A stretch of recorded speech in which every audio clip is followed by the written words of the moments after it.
betting. All right, we're streaming, so keep your personal antics to yourself. Good All luck. That's Matt's way of saying don't spill his drama to the public. Like the time we doxed Pablo. Do you remember us doxing Pablo? right, can we? That's a great pod moment that I'm not sure anybody really. What? No, because we took the video down. I haven't gone back to edit it yet. It's Hang saying The on, it's wait, fine. hang on. 100th episode. Can y'all I gotta see. confirm that it's up? Yep, we're good. Give me 1 second. I'm trying to pull it up. Mine is I showing got that it's it. I got it private. up. I'm showing live, baby. All right, Let me know whenever you guys are ready. I'm ready. I hit record whenever. All right, 3, 2. All right, guys, we are back with an off-season pod.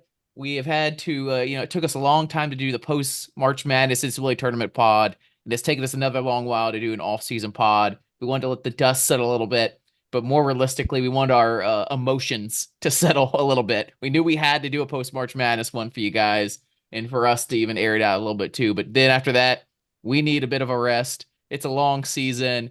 It didn't end quite like we hoped. And then also just in the chaos of recruiting these days. It's not like high school recruiting back in the day.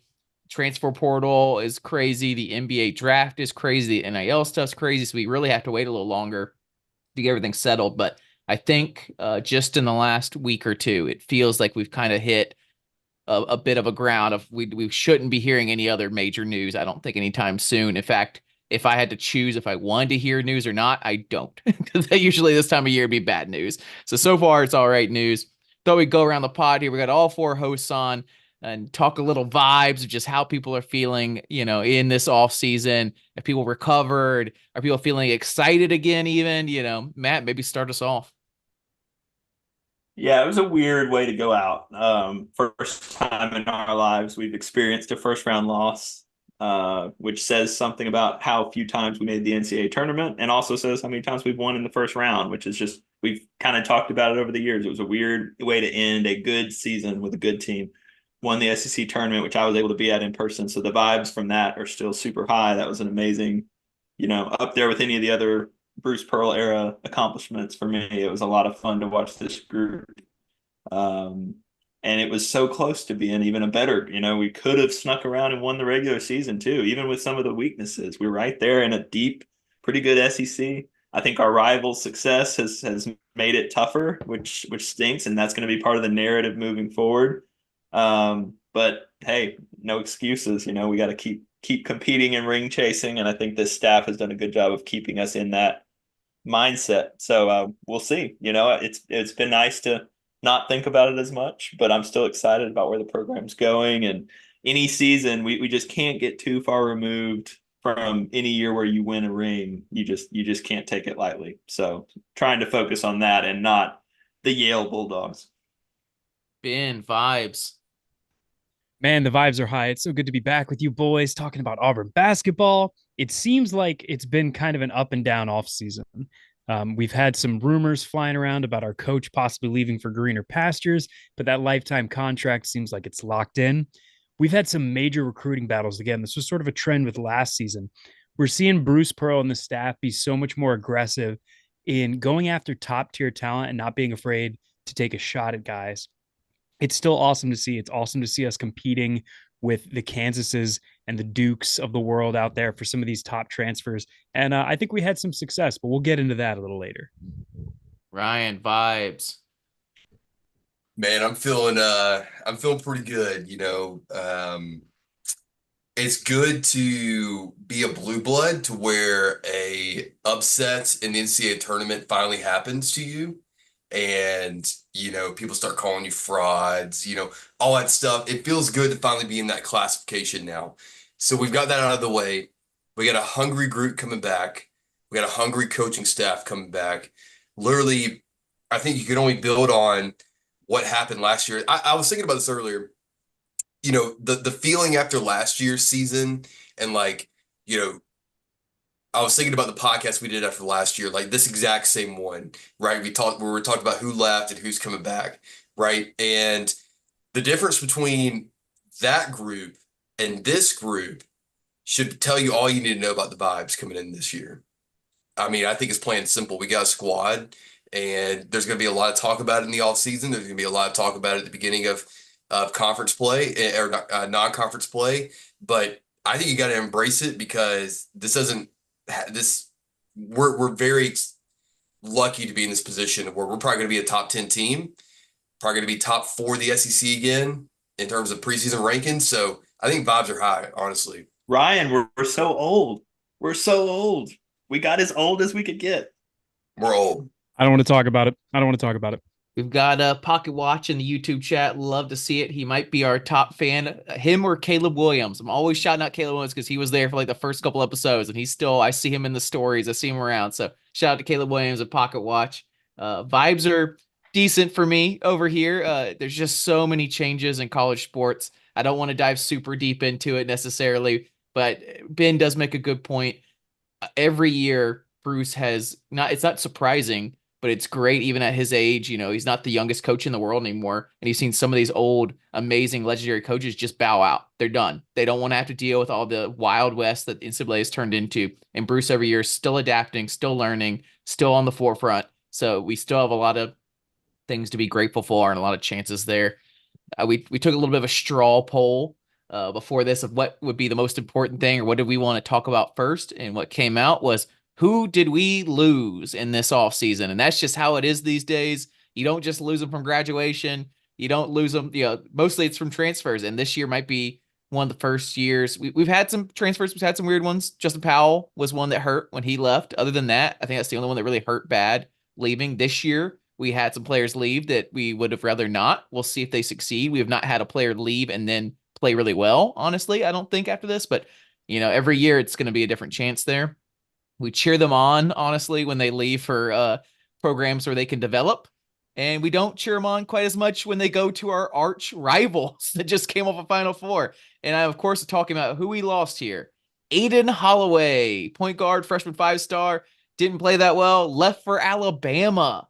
Next up, we lost our other point guard, Trey Donaldson, which really hurts this podcast. If you listen to this podcast, Matt Donaldson, his namesake, left the team. Ben is wearing the Trey Donaldson jersey. He was the Nostradamus that called it in his freshman year that he would contribute and be a good player. 2 years in, he was playing really well, developing really well, good attitude, not the most athletic guy, not the 5-star talent, but I was really excited for what he could do next season, growing and learning. So that hurt to see him go. KD Johnson, man, what a great run with KD. He's the kind of guy you cheer on when he does leave. I don't know. It would have been weird to have him on the team next year. I don't know what we would have done with him. He was chaos we will talk about KD for a long time.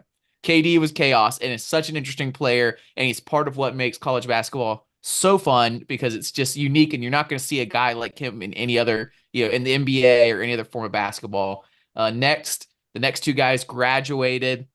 We love these guys, stuck around. We're not going to see a lot of guys like this anymore that you stick around and see grow. Another one that hurts the podcast quite deeply, but he finished it in a great way. Jalen Williams, Matt's boy, had a great run at Auburn, and it's going to be a legendary guy that people point out when he comes back, and we're always going to applaud him and stand up when his name is announced. And another guy that we loved and is another unique player you're not going to see anywhere outside of college basketball, Lior. He was such a great guy, Lior Berman.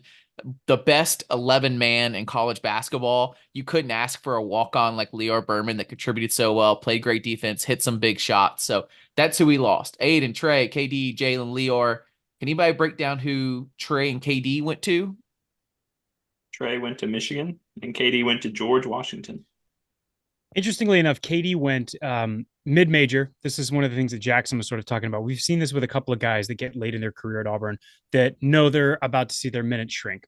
And KD's still an exceptional athlete. He was a 5-star coming out of high school. And that was sort of the conversation that the staff had with him on his way out the door. His minutes were only going to go down this year. George Mason. I'm sorry. George Mason. Oh, yeah, George Mason. So KD went and he found a mid-major in George Mason that has made the tournament before. All of us, speaking of how old we are, remember that magical run they had back in, what was that, 2006? Way back. 2004? Yeah, a long time ago. But either way, KD went to go get his minutes. And you don't really want to fault him for that. Trey Donaldson, it's kind of an odd choice. And you have to feel like maybe there was some NIL implications here. Michigan's still in the middle of a rebuild. They just fired their head coach, Juwan Howard. famous alumni, part of the Fab Five that came back to try to reignite that program and just sort of took steps back year after year. So it'll be interesting to see if Michigan can even make the tournament next year, despite bringing in some big time transfer talent. Well, and maybe we should give a little, and Ryan, you can jump in on this too. From what I've heard, if we break down the five, Jalen and Leor had no choice. They were out. They had maximized all their COVID, all their eligibility. They were done. KD was encouraged to look, from what I have heard, by the staff, and I think he wanted to, but I don't think anybody fought for that one.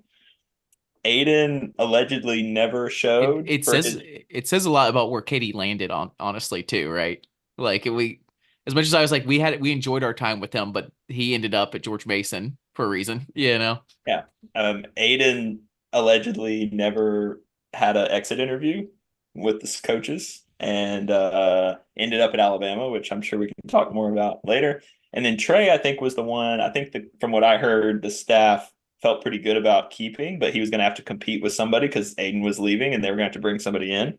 And then I do think NIL was rumored to be a play there. So that's, you take that as fans how you want, but I think that's important.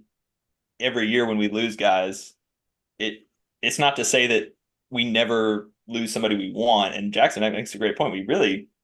Bruce has done such a good job with the culture and the togetherness. We have not faced this nearly as much as our other foes. Well, if anything, this is the implication of what I wanted previously. We stuck with our guys, not this last year, but the year before. We really stuck with our guys, and it was an issue. We couldn't hit threes. We played great defense, but like you could just tell our team was not talented enough. I argued we got to go more aggressive out there. I don't care if the entire lineup rotates around, and this is kind of the implication of that. I don't think they half measured. I mean, they kept some good players too, but like it sounded like they were going to go for some point guards in the transfer portal, and they weren't going to play this favorites game. And Trey's just one of those middle players. Good guy, good player. I think he could keep. Like he just wasn't like a guy like Johni Broome, which you have to keep around. That you're not going to find a better Johni Broome. Trey's one of those guys. Like we could find somebody better. We can't guarantee you a starter role. We can't guarantee you millions of dollars because we need that in other places. Like, and the other teams will take a shot on that. Michigan will be, let's take a shot for like when you're dating or something like that. It's always green on the other side. Michigan saw, hey, a SEC like starter type guy, and Auburn said a pretty good guy that like we'd like to keep around. Just kind of. He said, all right, I'll go with the greener pasture in Michigan, and it kind of sucks to hear that because Trey didn't seem like the kind of guy. It just like from the vibes, from the way he talked, the way he practiced, the way he grew as a player, I kind of assumed he might be a guy that would be appreciative to keep growing with the program. So I was sad to see him go, but that's going to be a lot of, especially the better players we get, they're going to have a lot of these hard conversations, and a lot of players are going to be demanding things that we can't give them if we want to be realistic about our players. So I think that's kind of where the point guards went. I don't know if that's really the case as much as just understanding how to maximize your earning potential. I mean, you think about a kid like Aiden Holloway, who came in with all the hype in the world on the end of an all-conference freshman season in which he didn't actually play that well and missed every single shot in the NCAA tournament. His final game for Auburn in a white, navy, and orange jersey didn't make a basket. Transferring to Alabama is a great way to rile up the Alabama base, rile up the Alabama donors, and get a big-time check. And that may be the last one he gets in his career if he doesn't right the ship. Same thing for Trey. Trey peaked in a lot of ways as a freshman, and the fact that he was way more dynamic than anybody thought he was going to be in a very highly heralded freshman class. He proved himself to be a real contributor on that roster. And he was only going to continue to take steps back. So I think the idea of going to a program that's in the middle of a rebuild that wants a bona fide starting point guard to come in and make plays, that's a great chance for him to maximize his earning potential. So it's less about what can Auburn offer and not offer, but what can he earn in an Auburn uniform. And I don't think that's a bad way for players to look. And I don't think that bodes ill of us in the future, because it's pretty clear from some of the players that we kept around that Auburn can back up the Brinks truck when we need to. Yeah, I think that's pretty well said, Ben. It's a what can you do for me now type of culture with these players, right? And I think with our point guard play, like it was good, right? But to what extent was it going to be? How much better could those two guys get this year, right? And were they willing to take the chance on that?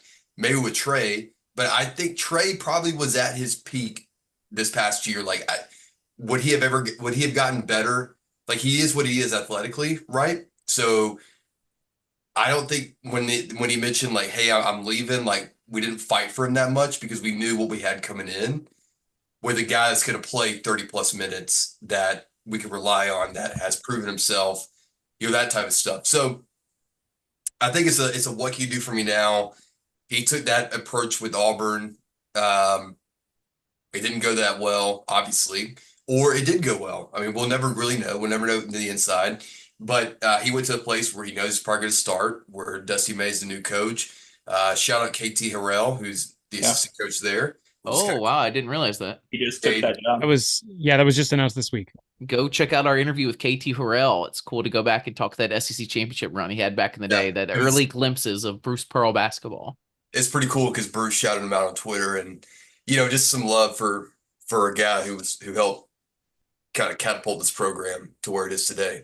There's another great point in there. Ben's talking about what he can get paid NIL and things like that. It's so annoying to me, and we don't like. You guys have had to listen to my rants 1,000 times. The pod hasn't had to listen to it quite as much as I have.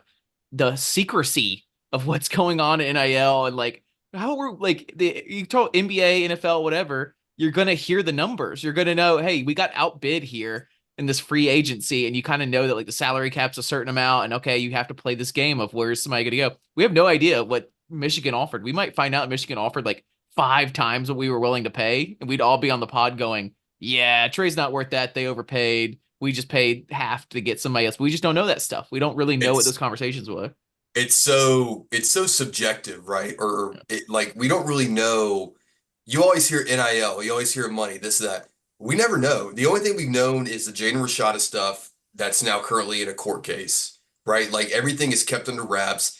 Like, do these guys ever really see that money? Do they ever get it? Like, we don't know. What are the contracts? Like, if you leave, do you do it? Like, people they're doing clawbacks. There's like, you just hear these little glimpses here and there, and you really have to be paying attention to know what's going on. And it's just some of the numbers you hear are mind boggling. And then other times you hear that they never got the money, or you'll hear other times that the players lost all of that by leaving the next year. You just really, it's so Wild West out there. It's only breeding to me, scammers and terrible people out there. It's just, we're going to hear some bad stories in the next year or two because there's just too much of this Wild West. Yeah, for sure. And look, we're a fan podcast. We're not an insider podcast. We don't have any knowledge that the general fan does not have. So that's why when we talk about these players, we want to talk about them in the context of earning potential. And all of that is ultimately tied back to their performance. And so that's why I think you see some of these guys be let go. It's exactly like Ryan was talking about. What have you done for me lately? You bring in somebody that's a highly touted recruit. If they don't pan out and they think they want to go somewhere else, it may be in both of your best interests to just let them go. Because as you can see from the people that we were able to keep around, there are plenty of very, very talented players out there that look at this program, look at the direction it's headed, look at the chance to see their name hanging in the rafters and say, yeah, I want that. Yeah. I mean, with the Aiden stuff, right? Like everyone's talking about Alabama, oh my gosh, look at their NIL, look at all this stuff. But how are we even supposed to know, like, did some of these guys even get NIL in Alabama? Like, how do we know that Aiden got anything, right? Like, obviously he's a 5-star guy, but man, he had a rough year. Like, are we so sure that Alabama gave him a huge check to come there? I don't think so. Like, there's a lot of that stuff is so like, you see a player sign somewhere, so you automatically assume it's NIL. But I think a lot of times, like, that may not even be the case unless you have proven that you have done that. So I think it's fascinating. Like you said, Jackson, it's kind of like a video game type thing, right? Like you think but you really don't. But there could be some made up number. But like, do they ever really see this number? It's all pretty wild, right? And so, but we're gonna see some nefarious like we already had the bagman stuff in college sports as it is. We have the uncles, but this is something else. Like this is getting it's like weird, and they're acting like it's all legit. Everything's legit, but it feels even worse than it ever felt before. Like another weird. We got in the chat. Yoda Supa Chubb said, honestly, Aiden probably went to Bama for incredibly cheap, and I have to probably agree with that. Like, I don't think he had any other options. Like, I think Alabama just said, yeah, come on over. We'll see if we can get you some shots. And dude may not see the court that much, like, if we're being honest. it's Well, and let's also think about the other player that Alabama lost. It was Estrada, right? Rylan Griffin. Rylan Griffin. Yeah, it was one of their backup players that was actually a meaningful contributor to that roster that got poached by Kansas of all programs, right? So there's a lot of moving parts going around. There's a lot of folks that are having to look and reevaluate things differently.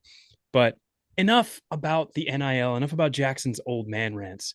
Is it time for us to talk about some new blood, some No, new it is energy we not. got coming in? It is not quite time. It's a Which, bad day to be a which, if cold you can't beer. tell on the text thread, me and Ben are very opposite spectrums on the NIL Oh, stuff. look at Ben. But Aiden, Bad day to be a cold beer. That's funny. I have to talk Well, about. We have to talk about. Aiden. I know we Aiden- have to talk about Aiden. I have to ask. I want to go around and ask this. This is how I want to frame it here. Any sport, we're gonna flirt with the line of saying the F word. Don't say the F word, but you can flirt with the line of it. Will there ever be, or has there ever been, a player that will be more hated and more jeered at than Aiden Holloway when he comes into Auburn? Well, I mean, Not in that specific way. not in that Well, specific way, but I I mean, mean, there's that's I the mean, thing. there's some Reuben, that's what I'm there's saying. some There's, Reuben Foster stuff. There's some. But he never played here, you know? he did have a Same with JD tattoo. Davis. Same with JD Davidson. JD Davidson was committed to Auburn before he flipped. That's what I'm trying to get at. And There's That's not. different. We've never yeah, no, seen. it's completely different. This is uncharted territory. Yeah, we've never seen something like this before. And it's going to get weird of like what's allowable, what can we say, what are the fans going to act like we've never seen I don't know if you can call it, I guess you I could don't. call it betrayal of like it's weird. The high school recruit stuff is a whole different ball game. We just lost a guy to our rivals that sucked over here. We were already kind of upset about it a little bit. We probably spent a bag on, and he left for our rivals. And like if he plays well, oh, it's going to get brutal. Well, I don't think we have to worry about that. I do, but I just think he made a very specific choice. And you can only, who knows? We don't know any of these kids, like maybe somebody in his camp, they were mad the whole year. Jackson, you've been great on this with other guys. And in the past, like all it takes is he never, I don't think he really let it, it was just odd. You didn't really see the mental shutdown necessarily. I thought he was trying hard. My point is the whole year. I never saw him like being at some of the games in person. I never saw him really bailing on his teammates. I never really saw him acting like a cancer. And now he lost his confidence and he struggled. But I guess somehow you think that it's the coach's philosophy that's got you in trouble. Those 5-star You're guys, missing man, shots. if they fail, it is never their fault. It is But never like a reset, The crazy thing is though, this is so the way it was handled, if true, the way it was handled on the way out, and then to do it, and just the fact that you've got Auburn social media team already poking fun at stuff in the peak off season tells me that this will not be a situation where Bruce came out and defended Alan Flanagan and Wes Flanagan because Great point. Graduated from Auburn. Alan Flanagan's an Auburn man. That will not be happening this year. I can almost guarantee you. Break down what happened with the social media real quick, because not everybody's been paying attention the way we've been paying attention. There was footage of Aiden missing a layup at Alabama. No, hang on. No. It wasn't that. It was one of the team managers leaked practice footage to Alabama social media influencers because it was their big time Twitter accounts. I refuse to say the other website name that were posting these videos of Aiden, quote unquote, going off in practice and, saying, poking the bear, saying thanks, Bruce, for the 5-star and all that kind of stuff. So what does the Auburn social media team do next? The video was him missing layups too, right? Or at least there was at least a clip or two. He did that stupid dumb run out thing they do where they all fly down the court against no pressure and try to hit a 3-pointer as fast as possible. And he made some layups against questionable defense. Well, but there was one he missed. Yeah. The clip I saw was Aiden Holloway missing layups in practice. And then in response, the Auburn social media team dropped to hide Pettiford hitting a bunch of layups through contact. And everybody was like, yes, thank you. Like it was like peak off season, plausible deniability, kind of thing where it's like, yeah, we just dropped our 5-star freshman that can actually freaking hit a layup. I mean, it's going to be, and I think we have to at least mention that the backdrop of this offseason and last year is Alabama joined us in making a Final Four and losing. They accomplished another thing that we've accomplished. It's annoying. We're about even with them in every way since Bruce and Oates. It's really annoying. It's terrible. But I think I only mentioned that. They're loaded. They're bringing another good team back. We're going to have to fight them as a top 10 opponent. We're going to be the underdogs because of various reasons. And now you throw Aiden on top of this. All I'm saying is it's setting up for this staff. We know this staff loves stuff like that feel, that motivation. Narrative, baby. The narrative, like it's setting up. This will be the biggest time ever. I mean, it's not hard. It's not hard for this rivalry to have the biggest moment ever in basketball, but the Auburn-Alabama basketball rivalry is at its peak this year. It was already huge, but it is like college game day. Like the college basketball world is going to have to admit this year that this is one of the biggest rivalries in college sports. It hit a crescendo with the Brandon Miller stuff. Yeah. And I think now it's even taken an extra step higher, which I don't think it'll get. We had the crane kick and the broom and all that, and then we had the Brandon Miller stuff, and then we had the JD Davidson stuff, and now we got the Aiden stuff. It feels like we're hitting like notes that I didn't think we could hit, and look, like Auburn student section, I think, is smart enough to like cause enough chaos, but they're not going to get it ugly like the other student section would if it was the other way around. Like, I think that's shows the type of culture and standard that is between both programs there. That I think if this was an Auburn player going, an Alabama player going to Auburn and playing, it would get ugly. It would get ugly. I don't think you're going to have that.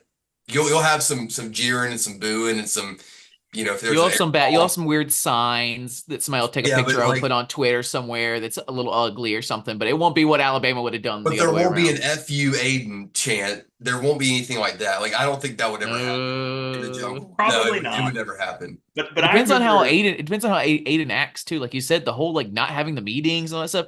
It just sets up that he might do some other stuff. Well, he's already taken some interviews too, right? Interviews with the press, taking shots at Auburn. So it's like he keeps acting like this.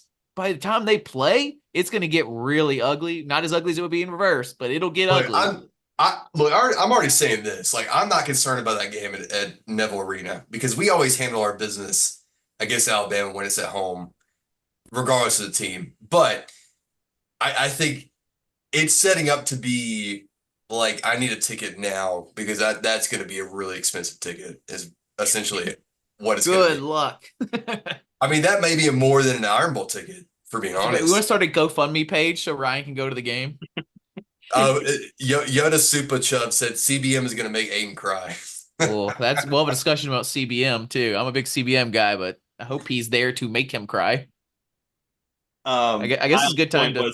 We haven't done a podcast since then, but yeah, just to be clear, he basically was quoted in an article as saying Bruce Pearl and that staff basically sold him a bill of goods that they did not, which I don't know how you could. The term a lot of this is self-inflicted, and to Ryan, we were sold a janky car. I want to respond to Ryan's thing though, because Ryan, I remember when I first came to Auburn, I grew up in Texas, and I went 12 hours away. My dad went to Auburn, so I knew all about it, but I hadn't actually been there.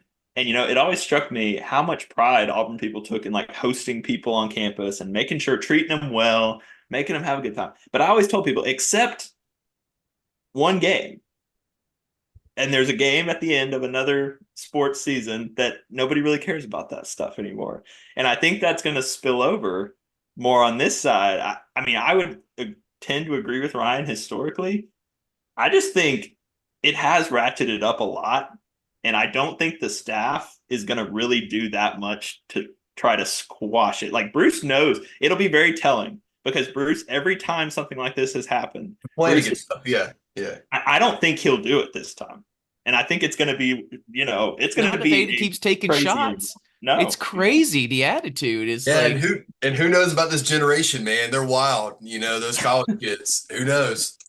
These kids, man. The kids these days. Yeah, I live here. These freaking kids are overtaking. Speaking of kids these days. Go ahead. Speaking of kids these days, we've already invoked his name. Let's start talking about the new talent that's on this campus and quit talking about the brain drain to that crappy town up north. Can we move on finally and talk about Tahad Pettiford?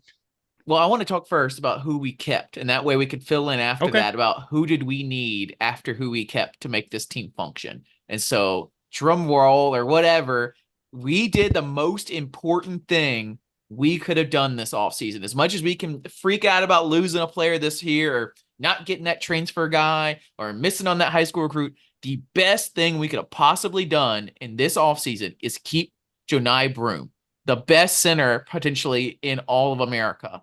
So that I just want to like, it's for some reason when you keep a guy like that, it's kind of like holding serve. It feels like it's that you don't shoot the fireworks up in the air. We don't go nuts. We don't do an emergency pod. We kept trying, but we thought we were going to lose him for sure. One of the best players in college basketball. And if we got him as a transfer portal guy, we would be losing our minds that we just got one of the best players in college basketball. So that I just let that sit in. On top of that, we lost our mind when we did get him in the transfer portal. If you remember, Walker Kessler left, and we thought, all right, national defensive player of the year. And what do? We go out and get the guy who was number 2 right behind him all year and blocked shots.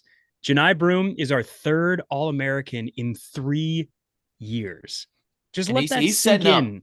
He's setting up to be a favorite in college basketball to win a lot of awards, and he's going to have some more minutes probably this year than he did in the past. And if he improves the way he improved between the offseason last year, oh man, watch out. We're going to have some fun. No matter what happens with this team, we're going to have some fun watching Jonai Broome.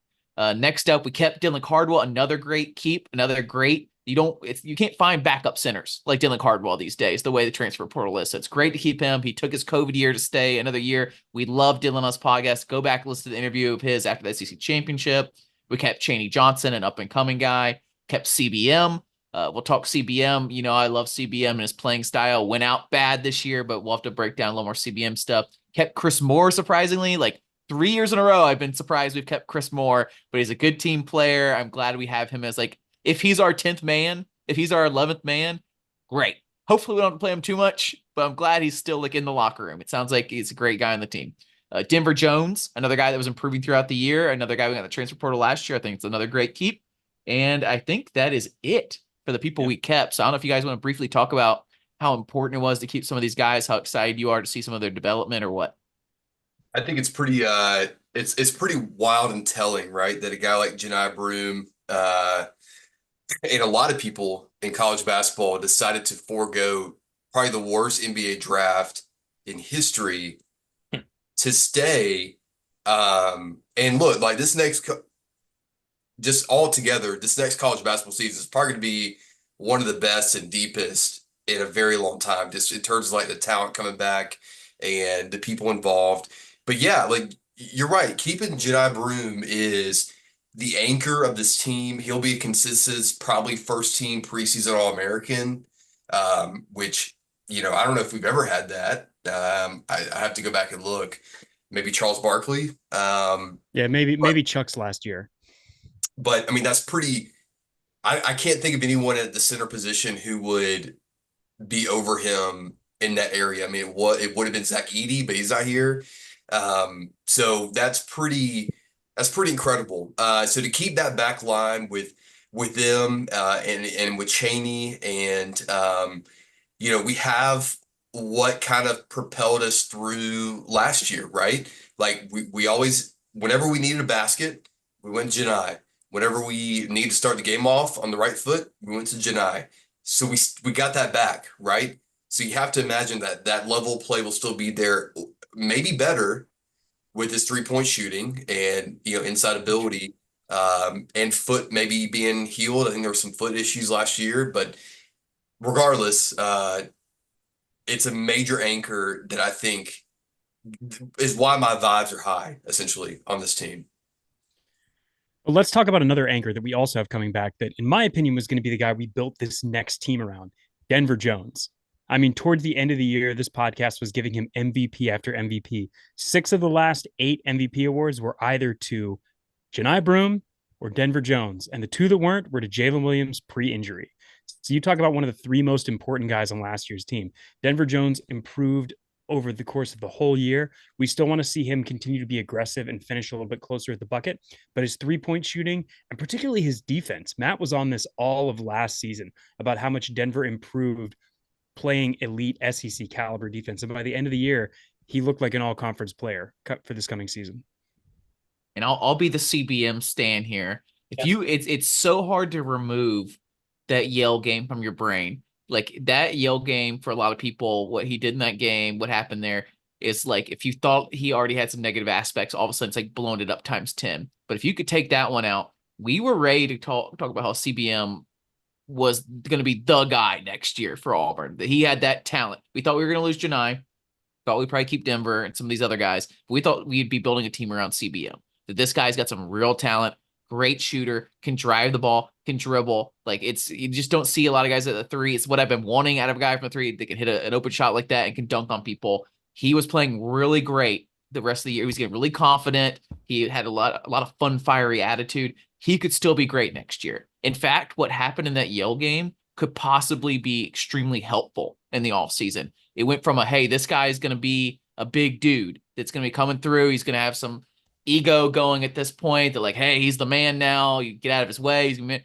That happened. He had to hit the reset button. I'm glad he didn't leave. I'm glad he stuck around. He probably could have transferred again and gone somewhere else. He stuck around. I'm hoping that means that in this offseason, he's reevaluating his play style, reevaluating his attitude, and continuing to develop. Because if he could develop more than he is now, he could be truly great. And I'm really looking forward to see it. Problem is, there's some stuff, rumors, all-season stuff. I don't know if Matt wants to. I think we have to talk about it. He came in from San Diego State, had grade problems, flunked out, whatever happened, went to a JUCO. We got him from the JUCO. There was talk before he ever got here that hey, watch out. He's got to play school too. And now we're hearing again. Is he playing school? I don't know. It's just message board stuff. Real quick.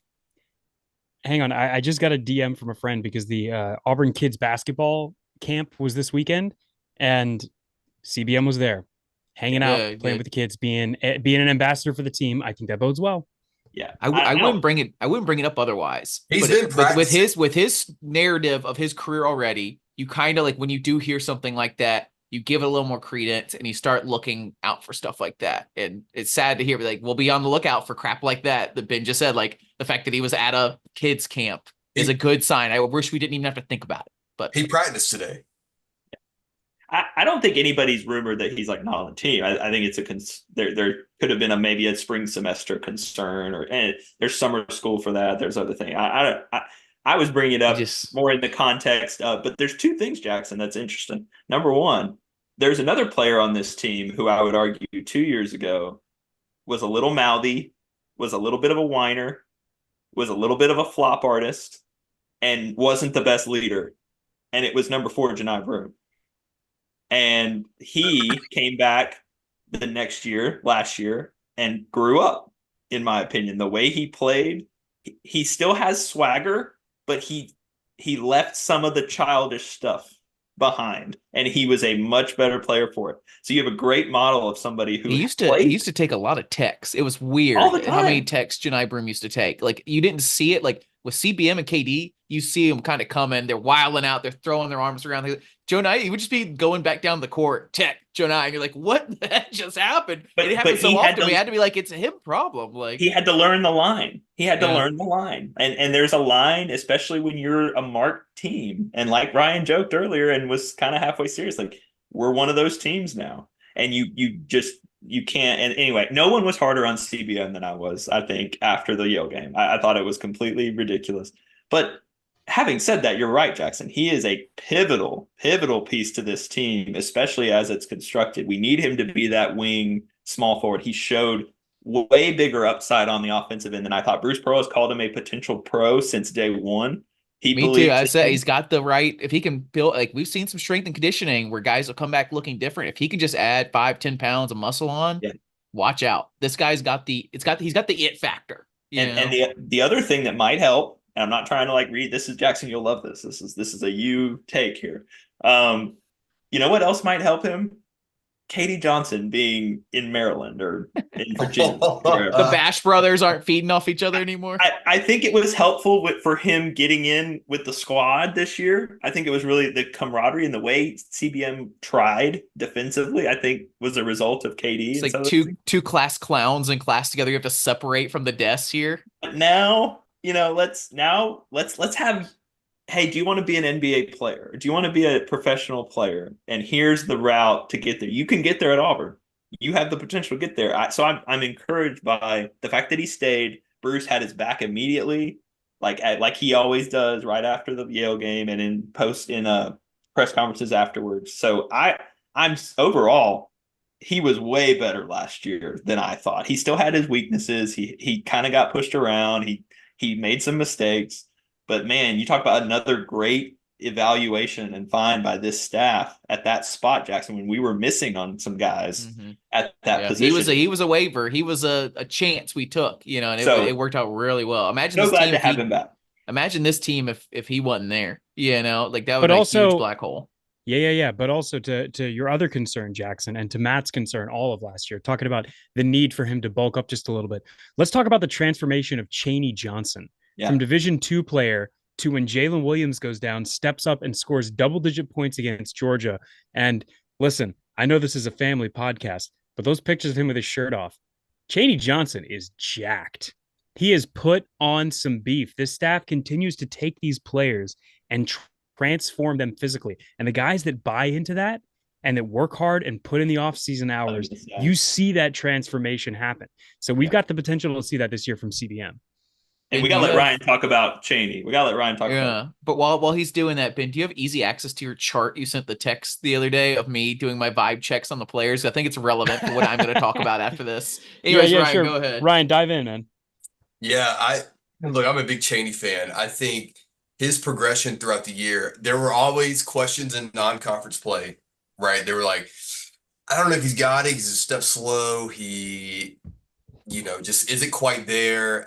But man, when it clicked, it really clicked for him. And yeah, I think Jalen going out is what propelled him to take that next step forward. His jumper in the mid range is crisp.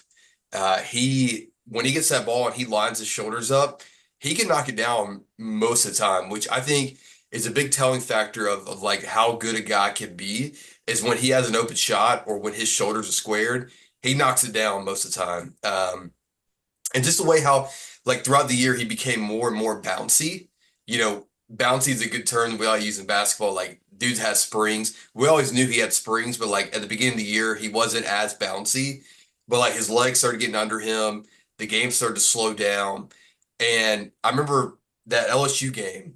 I think it was the LSU game where he absolutely at the end of the game pinned that dude on a chase down block and just like the crowd was going nuts. And like that was like that is Chaney. That's what he could do. And so I'm very excited because I think he can take that game to the next step, which is why I don't think we went out and got a 4 to officially like take that Jalen spot. Like I think they have enough confidence in Chaney to where we have a guy to develop like Chaney did last year behind Jalen and Jaheim Hudson. So I think the sky's the limit for this guy this year. They had a dunk contest earlier where Dylan Carmel was streaming on Instagram Live right before Jedi Broom. I think it was after he announced he was coming back.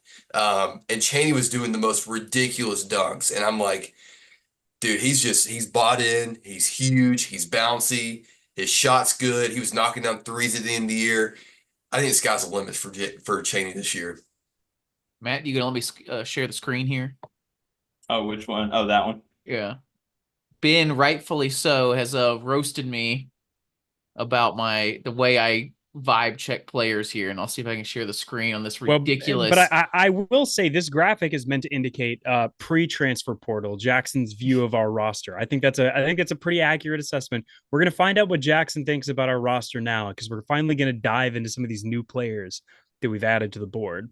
But at the end of last season, knowing who we were going to lose and then seeing who we also lost, I think this is a pretty good reflection of what Jackson's state of the vibes were. Maybe you can just share it, Max. It's not letting me share the screen. It's not worth the joke, honestly. But I'm not able to see. Don't worry about it. Go to our Twitter page, folks. You'll see where we were at. But basically, really, the reason I brought it up is just because we have 3 believers in Chaney Johnson here, and I'm gonna be the one guy that doesn't believe in Chaney Johnson. And I really enjoyed watching Chaney Johnson last year. Great backup for Jalen. Really cool that he stepped up when Jalen was out. But we've seen a lot of these guys, a lot of these freshmen, a lot of these backups when they have their moment where they're not scouted properly, they kind of go off for a bit. We saw Big Z go off at Kentucky for a little bit. Same kind of thing. We saw some other players come in mid-seasons and they go off for a game or two and then they get scouted.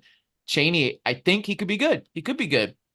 I don't know if he's going to keep up athletically. I know you're talking about he's very muscular. Like you said, You think bouncy. He took Do you a really think by that while to get second, going. You guys, but that's what I'm talking about. Do you think by that second Georgia game, there wasn't tape available on Chaney Johnson? not in the way that he was playing in that game as a starter, playing a lot of minutes like he was. Like he was not aggressive in the games previously without Jalen there. He took a backseat, which he needed to with Jalen playing. But overall, I just feel like it took him a long time to get going. And then about 3/4 of the season, if you'd asked him before Jalen went down, you would have said, yeah, he's been a nice backup. We're going to need to get a new starter next year. He plays one great game against Georgia with Jalen out, and everybody's like, "Ooh, look at him go! He's going to be a great starter next year." I think he could be fine.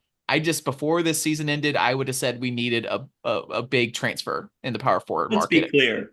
He's not going to be as good as Jalen Williams, No. in my opinion, this year. Wait a The minute. way y'all are Wait a minute. acting like as a starter in This SEC, year, I do not like, think he will be as good as Jalen Williams was last year. Jalen in all anything? No. In all? Yeah. No. So like I feel like if you want a starter at your point for like if he's not as good as Jalen, who was not in all anything in the SEC, like I feel like you got to kind of look around the transfer portal a little bit, and I'm cool with it. But like riding with Chaney Johnson is I think going they to be a looked risk. around. I think they looked around, but I don't know if they were Like, willing to. Like the way everybody was talking a minute ago, it felt like we were like, oh, next up, I just wanted to be Chaney clear. Johnson. I'm like, I'm somewhere in the middle. I feel like we didn't get a guy we wanted, and so we have Chaney Johnson next up. Like it's like there fine, wasn't it's anything out fine. there. There That's wasn't. fine. there wasn't I just think anything that's out how the way we need to I talk like about Arthur it. Is like Kaluma. I like he could Arthur he could Kaluma. be potentially. All right, listen, the Arthur worst Kaluma, starter, you're right, is a great you know? player. But Jalen Williams was a freak, and we just have to acknowledge that. He had an And- incredible physique at 6'8". What was he, 260 his final year? Like And LeBron remember, with James. Jalen, as much as we He love was also Jalen, a we're fifth-year senior. Yeah. as much as we love Jalen. Remember, like I said, we're not talking about anybody that won all SEC anything, not even third team or anything like that. And we love Jalen, but like I just say, we have to, if we want to We're win talking the about We SEC, also talked the year before about how Jalen didn't like show up. Yeah. So, Yeah. No. And there were multiple the games step. where Jalen Williams was not just the reason that we won. He was the reason those games weren't even close. We watched him as a zone breaker again and again last year. We watched the Tennessee game where he came back from the dead to play almost 20 minutes of quality basketball against some of the best players in the league and gave us a shot in Knoxville to win a regular season SEC championship. I just want to say before, like, my point I'm trying to make is that we're taking a step down in the power forward department over the offseason by keeping Chaney and not going and getting a transfer market guy. It is a brutal SEC these days. Calipari's at Arkansas. Kentucky's going to be good. Alabama's going to be good.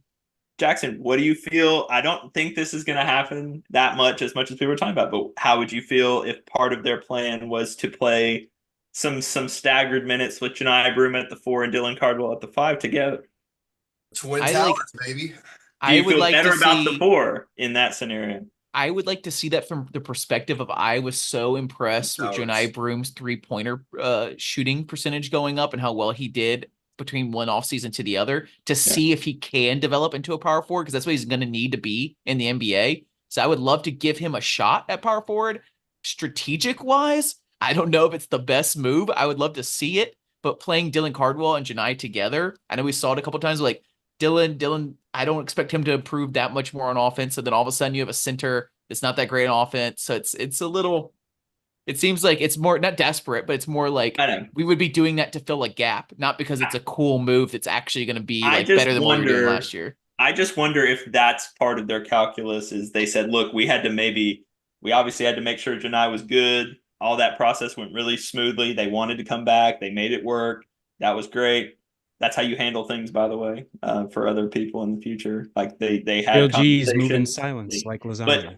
But maybe the reason they like Chaney, they like how he's developing, they think he can take a step up, like Ryan was saying. And I think he will be a very solid starter. I think he showed me enough as a doubter last year to say he'll be a solid starter. I'm with you, though. I do think we're when you look at our roster, that's the one position where you're like, we'll see. We need to see if he can be anything close to what fifth-year senior Jalen was, which I don't think it's really fair to expect a guy from UAH or wherever. It's not, because we all said this team went as Jalen went for the past, not last year, but the past 2 years, right? Or not 2 years, but the year before. Jalen would know, like, he took that next step to be what he was last year, right? And I know it's not fair to expect that from Cheney, but the But to be stat, fair, Ryan, isn't Cheney?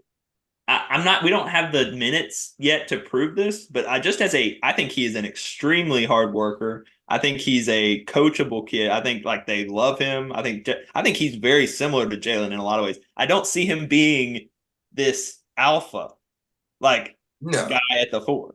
So in that But way, let's look at that. Let's look at it by the I numbers. feel like Jalen, I feel he's Jalen without the upside. Like we know Jalen could yam it on somebody's head and I'm he all could go off. And I don't think I'm all Cheney's about got the could go trends. off. I'm all about trends. So let's let's talk look at numbers, baby. let's look at the trend. I'm going to start at the Georgia game where he had 16 points last year, and I'm going to list off the 3-pointers he had from those games forward. Georgia game, he was 1 for 3. Mississippi State, 2 for 2. A few games after that, he didn't shoot any threes. South Carolina, 1 for 1. The Florida game in the SC tournament, 2 for 3. Dude started getting confidence from 3-point line. Okay, but he shot, but Just before ignore then, the games. He didn't do anything. he was horrible at the 3-point line. yeah, Yeah. Horrible. he showed he could hit that shot that we have to have But at the- that four position in our offense. He showed I he could think he be a went. real threat. I think he went from like a backup that we did not want to have to start to like a guy that's like, all right, he could play. He's not going to be a guy we're going to focus anything on. He's going to like not get the ball half the time as a starter. But So like let's it's talk a about drop why. off. It's a drop off. Let's talk about why that is, because I think if we had one position that all of us were the most concerned about, regardless of who came back, it was that point guard position. And let's talk about what we went out and got in the transfer portal at the point guard position. Because if I you're was going to most say worried about power forward, but I didn't think we were going to lose Trey. Once we lost Trey, it got crazy. But yeah, once we lost both point guards, for sure, it becomes the number like one I was position more we're just- excited for Trey as a starter at point guard than I am Cheney as a starter at power forward. Wow. Anyways, we could talk about who we got now, and I'm going to need some help on this one because I have not paid attention quite as well as everybody else. And man, it is hard to keep up, honestly, with the way we pick random people up here and there. You have to like really be wanting to go look at the stats and everything. So hopefully you guys can break it down for me. We got Chapey Pegues. There was another Pegues we had in a different sport, different guy, not the same guy. JJ. Pegues. Yep. Tahid Pettiford, 5-star guard. It's going to play 2 or 1. That's people are very excited about. Miles Kelly, Georgia Tech transfer. Jakey Howard, another high school guy coming in at the power forward. He could be a guy that I don't know much about him, but like if we're talking power forward, like you never know when a high school guy steps up. You never know. Jaheim Hudson, SMU transfer. Who wants to break down some of these guys and what position they're playing, who they're filling in for? So Ryan, correct me if I'm wrong, but I believe JP Pegues was the number 1 point guard available in the transfer portal. He Who's was ranking that? very, very. I mean, it's all subjective, All right? the scouting, all the recruiting sites. Yeah, no, the scout. But like, yeah, the when do they recruiting- update it? Like, when is it? Like, it's so I know chaotic. It's Yeah, like, there were a lot is he of still number 1? Like, there were a lot that had him at number 1 because of the like this guy is a true point guard that's going to absolutely fit our system, and I think they went all in on this guy. Like they went all in on him. He's a 41% field goal shooter throughout his career, 35% 3-point shooter, 81% free throw shooter, has played a lot of minutes. A lot of minutes. Yeah, his junior season was 31 minutes a game. His senior season was 34.1 minutes per game. Which the junior season, he played for Furman. That's the team that beat Virginia in the NCAA tournament. And did he hit that shot? He did. He hit the 3-point shot at the very end to beat Virginia. That year he averaged 11 points a game. This past year he averaged 18.4 points a game.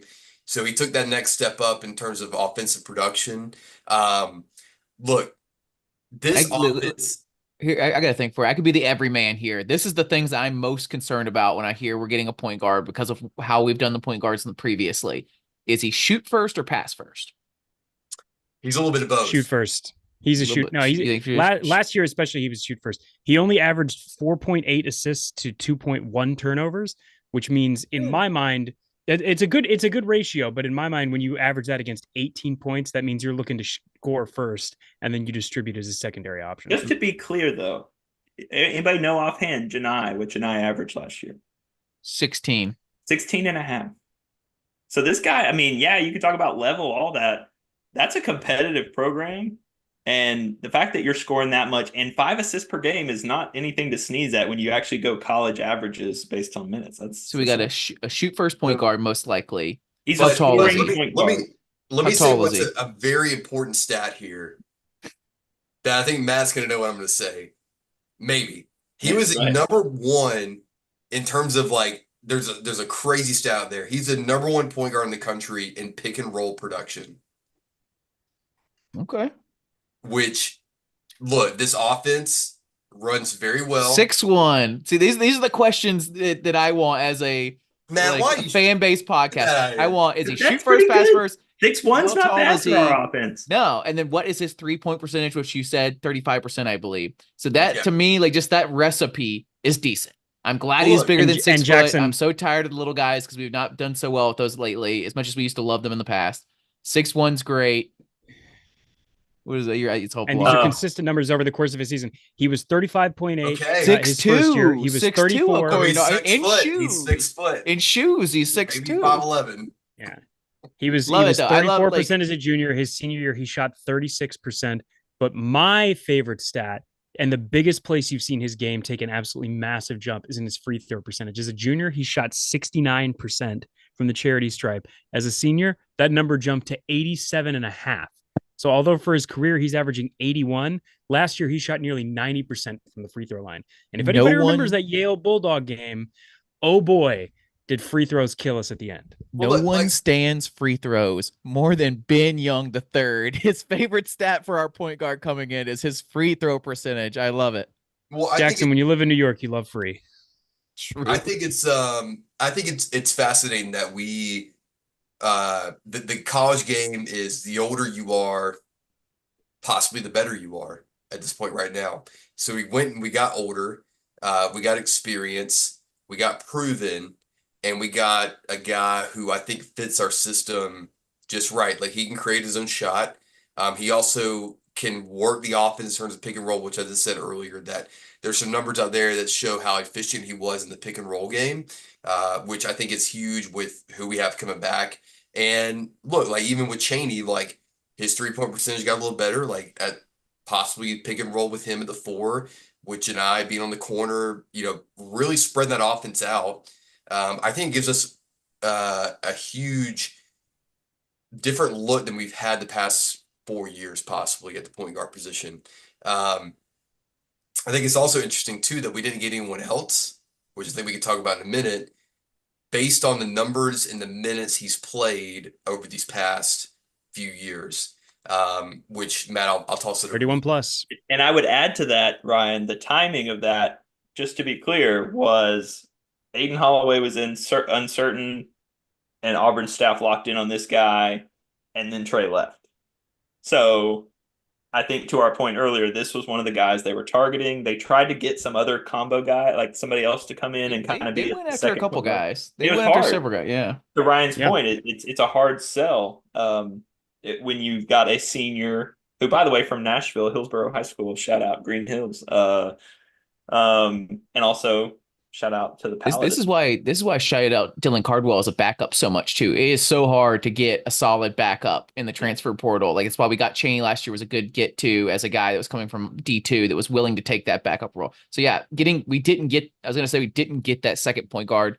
Basically, we needed 2 point guards. We needed a backup guard and maybe a starter at power forward, maybe a backup. We didn't get that second point guard, but we do feel like we got a guy that's pretty solid at starter. So now we're going to have to move some guys around in the shooting guard positions. Enter Tahid Pettiford, 5-star guy that could play a little bit of either one. Does anybody want to talk about his game? Everybody's very excited about this guy. He's rated as a point guard, and just to be on the position, I'll let Ryan talk about it, but he was rated as one of the top point guards in the country through his high school career. And then Bruce has been pretty adamant and clear the whole time that he wants him to play 2 off the ball. I don't know if that's a reaction to Aiden. I don't know if that's something, but like he's been pretty adamant about it. But I just wonder how when the rubber hits the road, depending on how this team comes together and a couple other pieces at the 2, because the shooting guard, small forward situation is crowded. And I just wonder if we're going to bump him up. So, Ryan, you have anything on old Pettiford? I love Todd Pettiford. I've been watching him for a while. I watched him in the Under Armour game when we all thought, gosh, what's Don't his even name? say it. Don't even want to hear his Flory, name. But Flory dude, Badunga. yeah, but dude, he was a star of the show of that game. I mean, he was out there dishing, he was out there dunking on everyone. This guy's probably one of the most athletic players that we'll see since, I'm gonna throw a name out there. Maybe you guys remember this. Shaq Johnson. Shaq Johnson was an above the rim player, but that's all he could do. Tahad is an absolute scorer, but could do the same thing as a 5'10, 5'11 guard.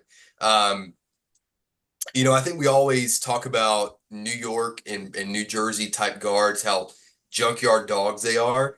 I mean, Tahad is exactly that player. He is going to be a scorer. He's going to be a junkyard dog. And I think we're going to fall in love with him pretty quickly. I mean, that video that they posted of him finishing at the rim, he's been doing that for years. And I think that's something that we haven't seen from some of our smaller type guards.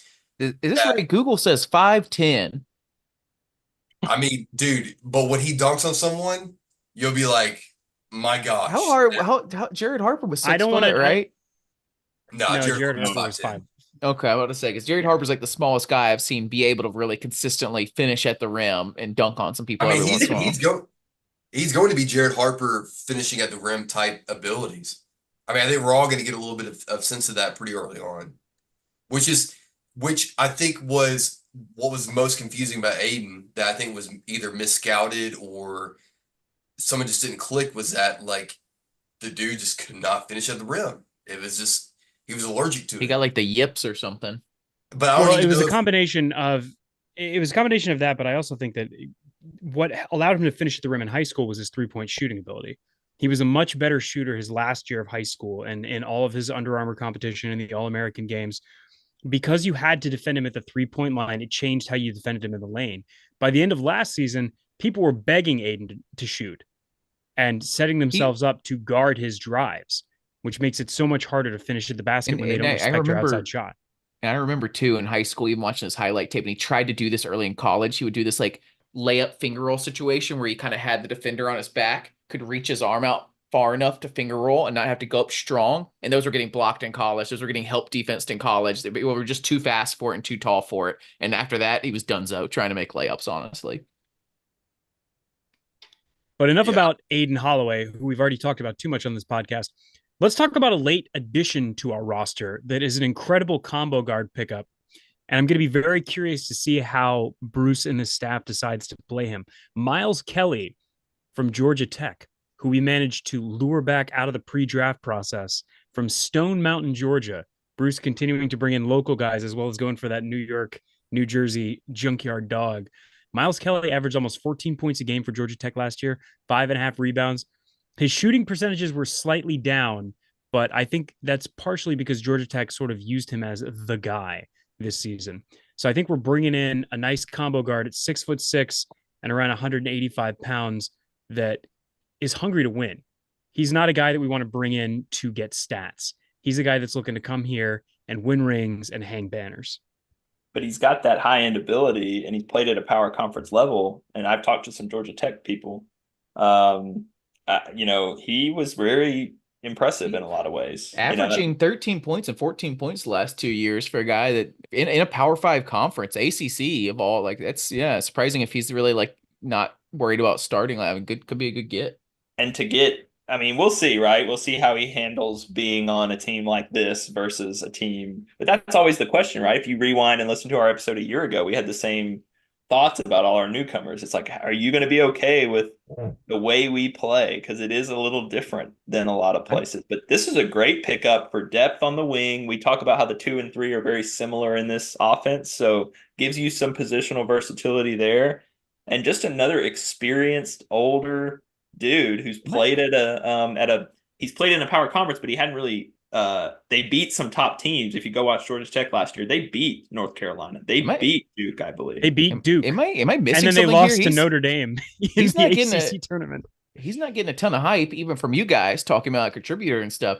He No, averaged over 3 years 35% from three, including not last year, but the year before, 37% from three. Yep. And I can't find his like volume on there, but he was playing 32 Wait, minutes a hang on. Are game, you looking? 31 minutes a game, and averaging 14 points and 13 points during the year. So that's pretty high No, scoring. last season he shot 32% from three. Yeah, last year It was was 32%. it The was year 22. before, yeah, Yeah, 35% over his entire look, 3-year career. And I'm just like, I don't that's want to. pretty good. I don't want to Especially when Joe overhype. Nye's averaging 16 points per game, and this guy's doing 13 and 14 the last 2 years. Oh, Yeah, but Yeah. on a bad team. On a bad team. Remember Denver Jones when we went out and got him was averaging 21 points. yeah, but that's 20 FAU, points, right? Or 48. FIU. This is Georgia Tech. He's playing Right, but he was ACC in competition. Right, but he was in a similar situation. He was the guy on a bad team. He was the best player on a bad team.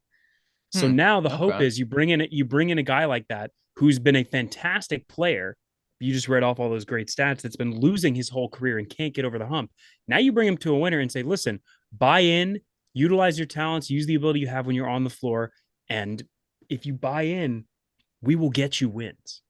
Two things. This is Jackson. I think this is insurance for us in two kind of ways. I think he's a good player at a major level who's from close to Auburn, who probably sees this as an opportunity to be a part of something a little more successful.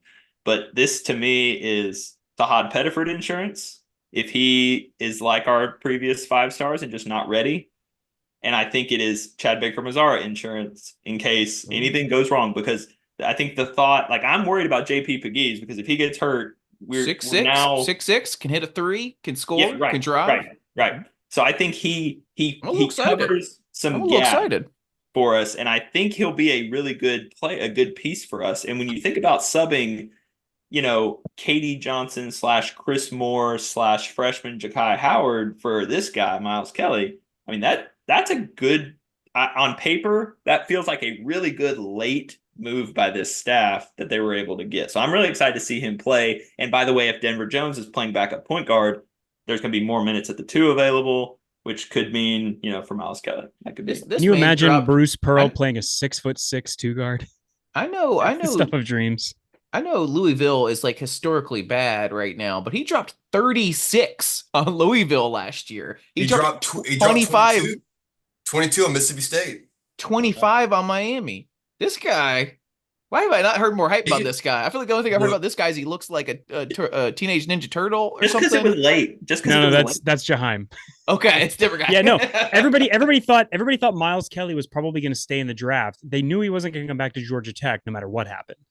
I think that ship had sailed. Well, he wasn't actually going to get drafted though. No, but like there was a lot of talk about him as a two-way player, and I think Auburn did the smart thing. I don't think we reached for anybody and overextended ourselves with NIL, which meant we had enough money to go to somebody and be like, listen, would you rather have a two-way contract in the NBA that maybe doesn't work out, or come back for one more year and win a championship for that same level of income?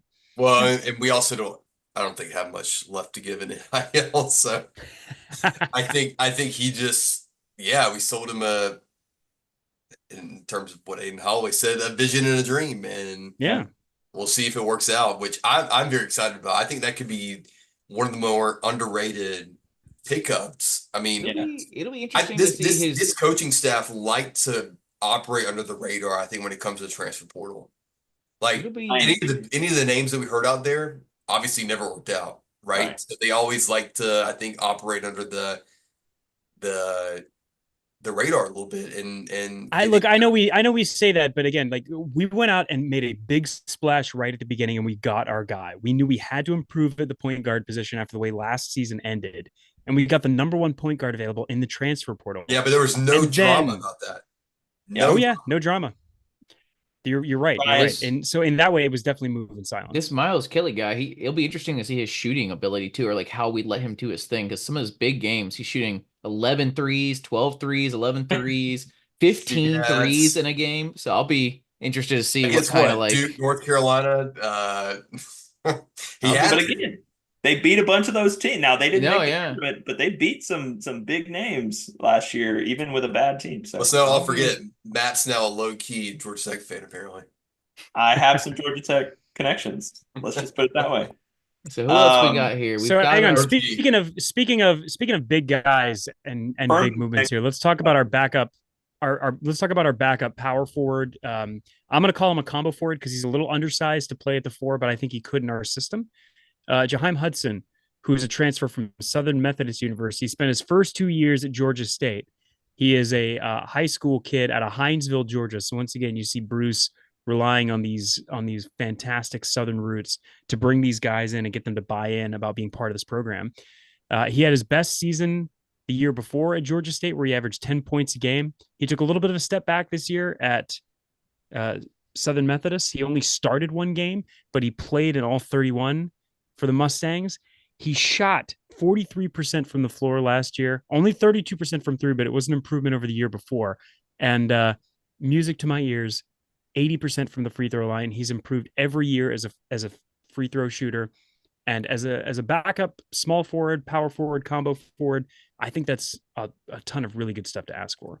And he looks like a Ninja Turtle, right? This is this guy. I got it right that time. Yeah, this is him. Dope. Ryan, Jaheim, I mean, he's recruited to back up Cheney, right? Or to compete with Cheney. Is that correct? Yeah, he's going to compete, but I mean, I think they're going to share some minutes there. Yeah. So if you recall, we were after him and Dylan Mitchell. Dylan Mitchell was a power forward from Texas, former 5-star. We hosted both of them at the same time, I believe. And I think the staff ended up liking Hudson more because Dylan Mitchell had never attempted a 3-point shot at Texas. And I think that's a big thing. Dylan Mitchell also wanted a bag too. That was also yes. We did. There was a lot of factors there. The bag, the fact that he had never shot 3-point. He was 0% at Texas.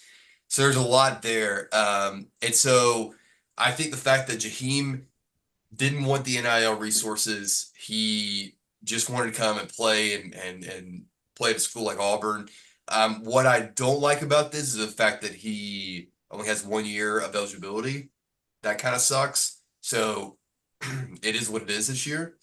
No room for growth, improvement. Maybe throughout the year, obviously, but it's not a project. It just is what it is.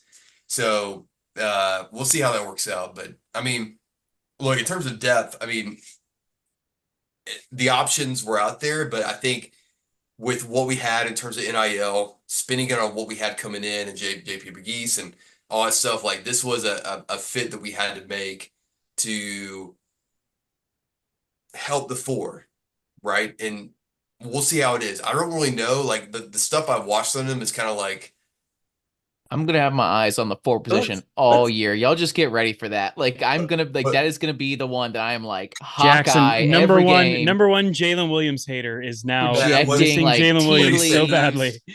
Let's talk about to me the two most interesting things on this roster are the backup 4 and the backup 1, the backup point guard and the power forward, because the options, we do have so many play. We have 12 players again. That's Bruce's number. He doesn't really go above 12. So the options at the power forward would be Cheney, and then Jaheim, and then Janai maybe some, and then that little guy we glossed over, Chris Moore, who's I don't like it, but he's played power forward in the past. Hey, look, if we get he's the biggest guy. Moore, he's we got against Florida. Yeah, that's fine. I'm down. So my thing is we have so many different options, even at backup point, right? Is it Todd Pettiford? Is it going to be Denver Jones? We have options, but this feels like one of the more fluid, we don't really have the set too deep at a couple of these positions that can be good and bad. Can be good and bad. It's going to take time to figure out. I think it's great. We didn't even talk about Ja'Kai Howard, who also is he chopped liver? Where's Ja'Kai Howard? Super athletic, but I was waiting for my moment to sneak in. Okay, go ahead, Ben. Go ahead. Ja'Kai Howard. No, just Ja'Kai Howard is our wild card. We all got burned a couple of years ago on these highly touted freshmen coming in and being contributors in unexpected ways. Ja'Kai Howard's coming in at 6'6", 190 pounds, the number 60 overall player in the ESPN 100. I believe we had him committed even before Tahad as one of our top recruits. He's a consensus 4-star, so he's not going to come in with the same level of expectations. And I think a lot of us are expecting him to be the most unpolished of these new players that we're bringing in, the one who's going to take the longest to maybe get into the system, but also maybe has the highest upside. So I think in the best of all possible worlds, we're seeing him accelerate through conference play the way that we saw Cheney and CBM accelerate through conference play last year.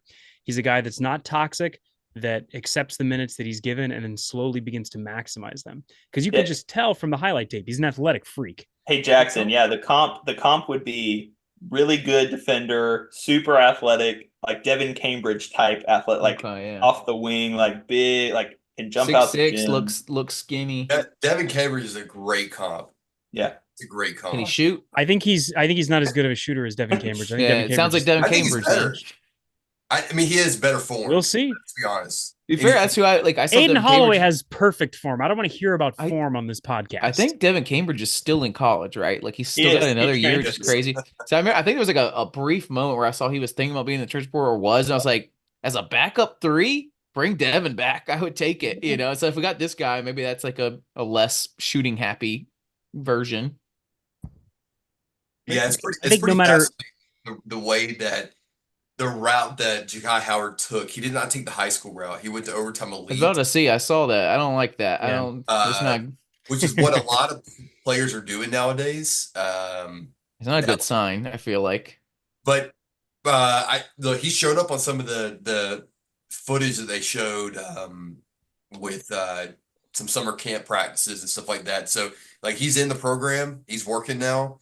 So I think he's going to be an interesting piece that I'm excited to see what happens. I don't have any expectations on him. I'm just going to say whatever happens, happens. Like that's the right. Take it. It works out. It works out. If not, then no harm. And that's the beauty of keeping Chris Moore. As much as I judge Chris Moore so much and want him to be our 10th man or 11th man, whatever, I'm hoping this guy, Ja'Kai Howard's going to work out and we'll just be like, whoa, crazy. Sue Radley, we got somebody special.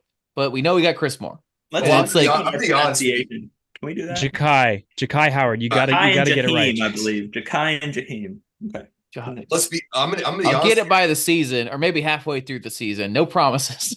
so real quick, because I just want to go through this because this has been a complaint about Bruce Pearl since we went to the Final Four. Bruce Pearl's teams are always small. We love the small guard. We love the small players. Let's go through this roster. We got Tahad Pettiford listed at 5'10". JP Pegues, 6'2". Denver Jones, 6'4". Ja'Kai Howard, 6'6". Janai Broom, 6'10". Chris Moore, 6'6". CJ Williams, 6'2". Jaheim Hudson, right? Jaheim? Instead of Jaheim. Jaheim Hudson, 6'7". Chad Baker Mazara, 6'7". Miles Kelly, 6'6". Presley Patterson, 5'11". He's not going to play. Blake Muschamp, he's back, 6'3". Reed Trapp, also probably not going to play, but 6'6". Who are these people? They're the walk-ons.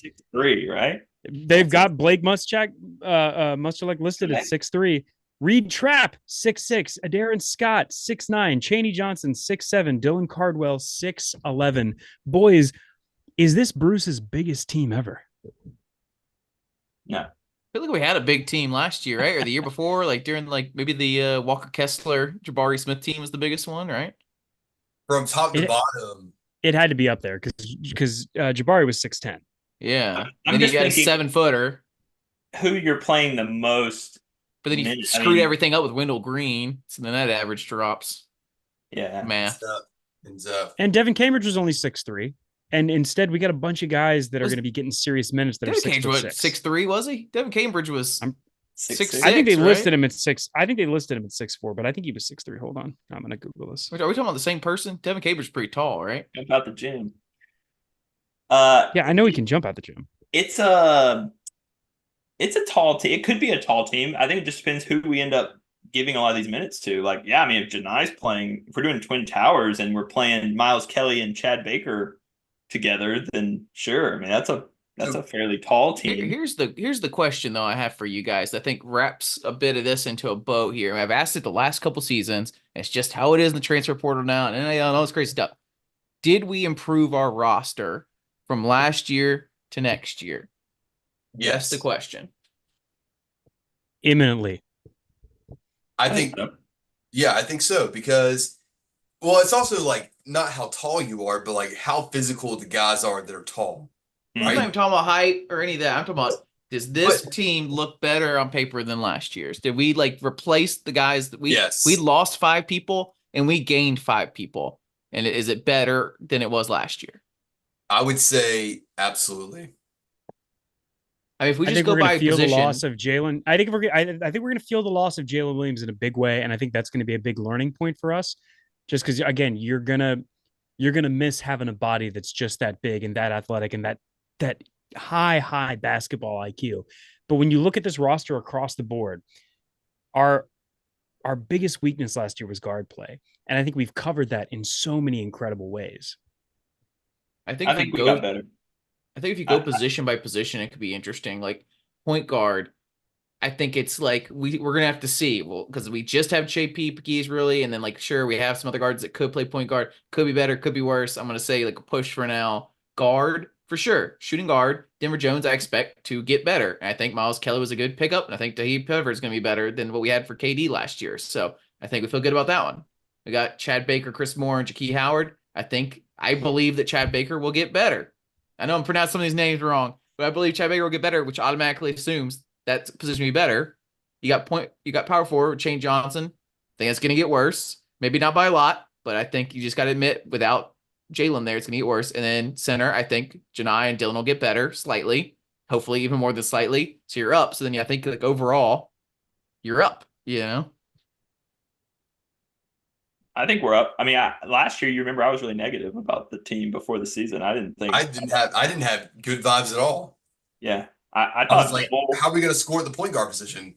Yeah, Chat, let us know. Do you think we improved it or not? Yoda Super Chub says yes, roster improved. I think the four becomes the literal fourth or fifth scoring option, depending on if it's the starters, backups on the court. Totally agree. I think I would I'm agree. just hoping it's not a black hole. If it's not a black hole, I think this roster overall is pretty good. I'll be excited. I'm just afraid it's gonna be like they're not even passing it over there. You know. So after watching a lot of the March Madness this year and like reflecting on, what teams got there, I'm completely throwing out of my mind the 1, 2, 3, 4, 5 positions because a lot of those teams play positionless basketball with like and guys who are your best players playing the most minutes. but do you think we do that? I think we're about to. I would I be think there's a curious to see if we do that. I think there's a question we had, and I talked about it near the end of the season. We talked about with wrap up and stuff that like we'd love this whole 10 man sharing the ball, blah, blah. But sometimes like some of the like we saw some of these teams like NC State just went with their best players and wore them the mess out, and it worked. And it was like just put your best guys out there, and we didn't necessarily do that last year. And I'll be curious to see if we get a little more selfish with minutes this year, like as a whiplash. But that's go ahead. Go Matt. ahead. No, you go ahead. I was gonna say that's what's fascinating about Alabama this year, in my opinion, is that they got all these guys, and most of the guys, all the guys they brought back played all those minutes last year. So how's that gonna work with them? Because you saw the way they were playing, they got better throughout the game after the amount of minutes they were playing. So like, I think that's the dice were rolling at the 1 with JP Pegues, and I think that's what's going to be interesting is that do we keep playing that 10 to 11 man rotation throughout the year? Is that, we don't have those minutes to split at the 1. So JP Pegues, we're going with you. We're going to roll with you.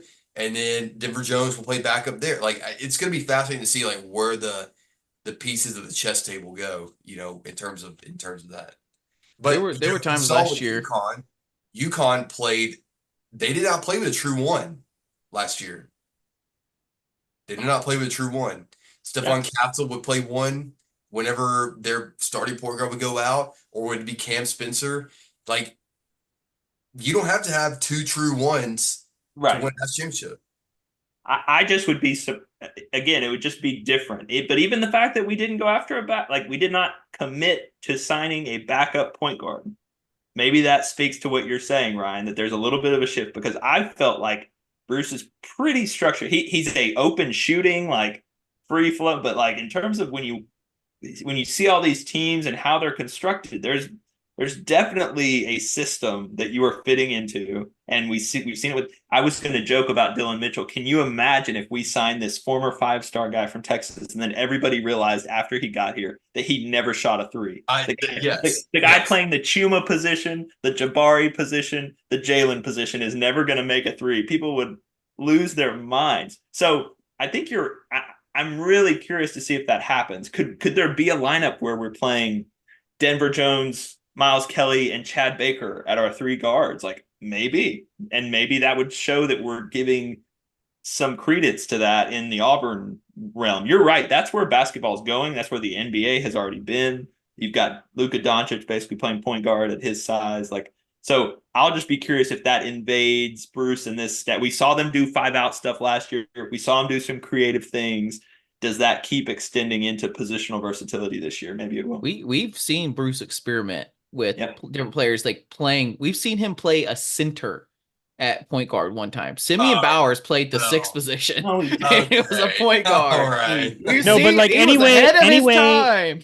No. Any way you slice it, Bruce Pearl looks at the roster he has and says, how do I maximize these guys? And I think that's always the most exciting thing, is as much as we want to try to predict it going out, Bruce is the one watching these guys in practice every day, seeing how they fit together and saying, what is going to get me the most wins? So and last year we got 27 of them. I will wrap it up here and say it's also fascinating to see the schedule for next year and how quickly this team's going to have to learn play. I feel like we should do a whole pod on schedule stuff later. The big thing I want to talk about, it's not even finalized, but like the fact that we're going to be at the Maui Invitational with these really freaking good teams, including UConn, who may not have a new coach.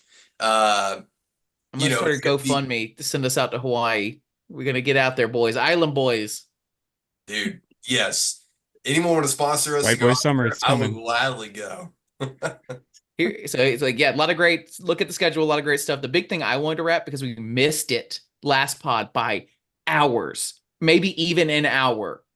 We have to talk briefly about how John Calipari has left Kentucky for Arkansas and how much of a seismic shift that is for the SEC. Nah, we got Musselman out. Musselman went to USC. I was going to say. It's pretty fascinating. I think it's huge. How? It's okay. I mean, look, they just rebuilt their roster. Essentially, they have a whole different new team besides Mr. Sir Trayvon Brazil, who decided to come back for whatever reason. But they've got some pretty good players on that team next year, which I think is going to be a fascinating discussion to see and track how Arkansas plays next year, because they got Jonas Adu from Tennessee. They got Boogie Flond. They got Big Z from Kentucky. They got Thiero from Kentucky. They got DJ Wagner. So they're literally, John Calipari is literally bringing his whole team with him. So is it the same Kentucky team as last year? How does it change Auburn's world is my question. I don't think it does at all. I think it does. I know Musselman's had a great run at Arkansas the last couple of years. Kentucky is going to be back to being normal? Yeah, I think Kentucky will always be Kentucky. I don't think they're going to fall off that hard, really, especially in this day and age when money is king. And then you add a Calipari and like an even more excited Arkansas famous than they were before. It's just another huge competition to get through. We were just talking about how Auburn's going to be a top 10 team potentially, and we talk about this great talent. And that's why I get so flustered a little bit, or a little like, oh, but are we improving or disproving from Jalen? We couldn't even win the SEC regular season last year with so much talent we had last year. Like, you got to the insane amount of talent we have to have now to keep up with how many great coaches there are in this league and how much money's flowing. Would you want Cal over Bruce? I would want Cal, but it's just going to be almost maybe a sugar rush even at Arkansas. Like, it's going to be a lot of money pouring into Arkansas and Kentucky. Yeah. Matt, interest you with all the top players who are interested in us for next year? No, I don't even care anymore. I don't even care they're about more interested in us anymore. than they are Kentucky or Arkansas. It's true. And it's pretty fascinating because we may have the number 1 player in the country next year. I've just gotten so, and money takes a walk. I've just gotten so jaded on recruiting and stuff. I'm like, let me know when they're on the team. You know, how many great players have we been in the hunt with the last couple of years, which is awesome. You have to be in the hunt and you get one every once in a while. So you stay in the hunt and you get one every once in a while. But we've missed a lot more than we got, and I just don't like to get my heart set. I mean, we all sat there and watched that Under Armour game and watched Flory Badinga that we all thought we were going to get go somewhere else. So I'm just like, let me know when he hits the team, the roster, you know. Well, I don't want to look very far ahead, but obviously we're going to have a lot of turnover next year. Yeah. And they're putting their eggs in a lot of these high school recruiting baskets. Auburn is. I mean, if you get the right guy, I mean, we've talked offseason a bunch. If you get If you get a top 15 guy, take a top 15 guy. Other than that, or top 25 even. After Jackson, that, you go Jackson, college. let's be clear. I don't know if everybody understands this. I joked about how old we are. Do you want to know how many players we have on this roster that are seniors? 1, 2, 3, 4, It's 5. 10. It's No. 10. It's 10. It's 10 should, you would think would leave out of Wow. 12, right? It's 9 out of 12 or 10 out of 12. Everybody on this roster. So to This Ryan's, is it. it's going to be both big time dogs recruiting and portal next year. I'm already We looking need it forward all. to next year's this podcast next year. Next year we're gonna have no freaking idea how good our team's gonna be, Yeah. but it'll have a bunch of good recruits, and it'll be good. It'll be Tahad and Jakai back, and then it'll be figuring it out who can we find 3 other players to put on the orange and blue. That is literally right. Like there may be some weird I don't know if the COVID year is still a thing after this year or not, but like almost every player on this roster, besides the 2 incoming freshmen, are eligible or scheduled to be done. The way the NCAA is going right now, they'll announce halfway through the year that there's just no eligibility rules anymore. We'll have Janai Broom come back again. Dylan Cardwell will have his 8th year at Auburn, his 9th year, his 10th year. He'll just fade right into coaching or So whatever to he's go going back to do. to your Cal thing, like obviously he had to literally rebuild his whole roster this year through the transfer portal. I mean, every single player is a Well, transfer. he took them all from Kentucky, so Yeah, so those guys, if the way that the draft is going, which is basically international players and maybe like some G League guys, like they're all going to be back in Kentucky again next year. If that's like, who knows what his plan is? So I'm not worried at all for the next 2 or 3 years because we already have that pipeline and connection, and I've seen who we have on campus for these visits, and I'm like, Arkansas has no shot at these guys right now. And I know who we have to replace for next year. So I don't even see like a threat of Arkansas for the next, like I don't see him as a threat really. Now this year in terms of play, I may because of how they are structured and like how they're going to play. But in terms of like Cal being there, I'm more worried about Musselman than Cal, to be honest. Yeah, Musselman was I think crazy. the argument would be Cal solidifies Arkansas as who they think they are in Jackson's mind, and Kentucky is going to get back to being Kentucky, which I don't even know what that means because they really haven't won anything in the last 8 years in the SEC, hardly. They're just getting a bunch of white dudes to shoot.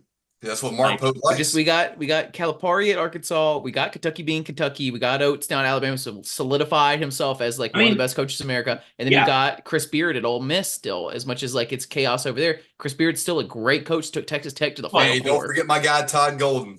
Todd Golden's going to be a really hot young guy. Todd Golden plays and is going to like be the younger version of Bruce Pearl trying to sweep people up. This was already happening though. Like that's my. I don't know why Cal going to Arkansas changes that. We've gone through. I was hoping Musselman fade away and somebody like Todd Golden and Beard will deal with that. But that like he did. Arkansas would like Musselman faded away. I know, but I was excited. I was like, hooray! We don't have to worry about Arkansas quite as much anymore. Matt, I agree with you 100%. Those waves have come and gone over and over again. We're only playing them once a year. I mean, with the new scheduling, we're only going to play both those teams once a year. But even then, like the coaching ways of like the Will Wades, right? And then the Frank Martins and like all that stuff has come and gone, and yet here we still are. Rick Barnes has to be getting close to retiring too. I'm about to say, when's Rick Barnes going to get out of here? I'm so tired of him. With Bruce Pearl once again leading the SEC in wins, I believe we're now on year 4 in a row of Auburn being the winningest program in the Southeastern Conference. Drink it in. It always goes down smooth. We'll probably have another pod or two. I know we're all going to be pretty busy this summer, and I don't think we're going to prioritize it or anything unless you guys reach out and really want us to do some stuff. Hopefully there won't be any like need for an emergency pods or anything. So maybe the next time we're talking, I'm sure we'll do a preseason and all that, but like, just remember from last year, we will be raising a banner in Auburn Arena for that SEC tournament championship. And every year that we're going to that Auburn Arena in a new year and we're raising a banner is amazing. We're at peak golden age of Auburn basketball. We can complain about our rivals or complain about this or that or how crazy this way basketball is. We are in the golden years. Enjoy every minute. Do us a favor. Copy the link to this podcast and send it to a friend. Get them involved. this is we're having a great time. It was just nice to get together with the boys again, honestly. So, War Eagle guys, any other last minute thoughts? Smash that like button. All right, War Eagle, everybody. Thanks for listening. War Eagle. Or Eagle. Hey, the next emerging pod is going to be when AJ Dybasta commits to Auburn. Oh yeah. Oh yeah. Got I'm the calling number it. one It's gonna player. happen. We're still I on know it's YouTube, gonna by the way, happen. but YouTube can get some extra VIP or whatever. But that's It's the number gonna one happen. recruit. I'm telling y'all, Jabari Smith is reaching out to him. Like it's gonna happen, and I'm gonna be. I think when you look at this roster, unless Chaney absolutely goes off, there's no way that he doesn't look at this roster and see minutes. And minutes on a program that is playing at a really high level. And Doesn't he want to be a guard too, Ryan? Doesn't he want to be like a he wing? wants to be. Look, he can be whatever he wants. I don't care. No, that's what I'm saying. I think he wants to be that combo. He wants to be that But 2-3. Malik Thompson, Thomas, Caleb Holt, like, dude, y'all can play all y'all want next year. Like that stuff. We'll have minutes to spare, baby. I'd be so fascinated about all that. Like, but we're gonna be so young, and you say young doesn't win anymore. But that's the thing is we don't have to win next year. We just have to hang around and contend and maybe make some noise in the SEC tournament and maybe make the Sweet 16 with a bunch of young guys that suddenly buy in and they're like, yeah, no, next year I can see us winning a championship. That's so fascinating to me because like after this year, everyone's going to be gone. Yeah. So then who is going to be old? I mean, Jabari Smith won us an SEC as a freshman. Him and Walker. Brandon Miller won Alabama and SEC this year. I'm blanking on it. Tennessee. I don't know who they had or whatever. They got Tennessee was Dalton Connect, but Dalton Connect, they got old. That's who it was. They got old. You got to have that guy that's like that guy, and so you go get a freshman like that. Sometimes it works out. Bruce can go find him. It doesn't always have to be a freshman. It could be a transfer guy. It's funny because all these guys pulled out the draft this year. Yeah. To come back, and then that's it. Then they're going to leave. So then, like, who are going to be the transfer portal guys for next year? You're right. And Bruce has never had this kind of minutes to sell. He's never had this. No, like you look at who we have on campus for 2025, it is absurd. It's 6'9" guy wants to be a guard. The 6'9" guy from Utah. Yeah. Dybasta. He wants to be a guard. Yeah, he wants to be a combo guard. And then freaking dude, did I get me started about Carmelo Anthony, his son, Ian Anthony? Dude, he put up 44 in a game yesterday. Like, and he wants to come here. You've heard my opinions. We're not getting an NBA player son. All right, boys. I gotta go. YouTube, thanks for hanging out. We appreciate you being here. I'm boys. Chopping it up with Kai and Anthony. That guy is the freak. He didn't even want to go to Q's. Why would an NBA kid's son come to? I love Auburn, but like those kind of kids just don't go to Auburn. Remember Antoine Mason? He came here. Oh yeah, that's true. His son did come here, but he wasn't highly recruited.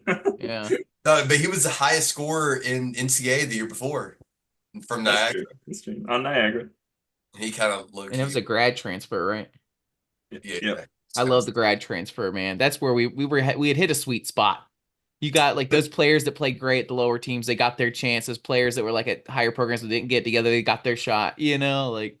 But that's what's so fascinating about like this next year, right? Because like the NBA draft, like why didn't these guys go to be drafted? Like it makes no sense to me. I like can't wrap my head around it. I can't wait to hear like a Rosillo podcast. Yeah, because the draft was so bad, and like why would they not take their shot and do it? Like the Mark Sears thing, like why would you not? There must be some good money floating around college, man. It's got to be the money, yeah. But like for him, and like I argued for years. You guys, who would argue with me online? Like, oh, they're going G League. What was like being the G League sucks ass. It's terrible. It's they pay them like nothing, and they travel around all the time, and they like absolutely like never make the NBA roster after that. So like I never understood why I ever went to G League anyways. But I mean, now they definitely aren't gonna like take the risk. Bryce Brown sat on the bench for a few games in the NBA, and like I watched Auburn's first NBA points in like a decade or 15 years or something. I went to that Brooklyn Nets game and watched Jared Harper hit that layup at the very end of the game. It was great. But like that's what's so crazy to me is we were so desperate for NBA points that I have not gone to see a single Jabari Smith or Walker Kessler game. Like I could have definitely seen one of those by now, but I was so desperate at the time, Yeah, but it was in terms of like moving forward, like what are those guys going to do? Are they just going to play overseas? Or are they going to hang out basketball? Like, or enter the draft again because it's going to be bad a year after that?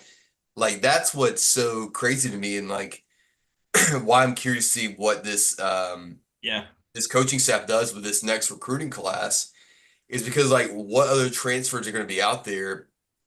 Like, obviously there's going to be guys like freshmen and sophomores that are going to hit the market, but like, and we don't know who those may be. So it's like You may have some it's gonna surprise. be fascinating to see. You may have some surprise guys stay at other teams. Whether it's go transfer portal, you thought we're going to go NBA, like with this Georgia Tech guy. Ryan, I sent you the Knicks video. It's a response to when you get talking about Carmelo's son. Oh, dude, I love that video. I love that. I have it saved. I tweeted out after every game. He sent to me But once or like, twice. dude, he's so good, and the fact that he like, I mean, he'll probably end up going to like Indiana or something. But the fact that like he wants to come visit down here, like I don't, who knows the way that these kids are thinking nowadays. Like, does brand really matter if you can just go do your own thing like somewhere else and make your own brand? Like, I don't know. Yeah. Like Ohio State, Indiana, Auburn. Indiana isn't what it used to be. It probably will never be that way again. Auburn, like you see a Jabari Smith, you see a Kessler, you see a Chuma, like guys go to the NBA and do well. Ohio State, no, like they're not the same brand since Greg Oden.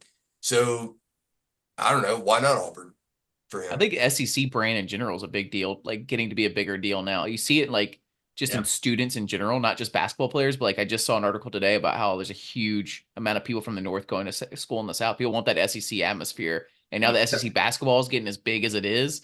Like I think you're gonna start seeing more players, like even Auburn's gonna be a beneficiary of it. It's like you want to play big time basketball with great crowds and have a cool college experience. SEC, man.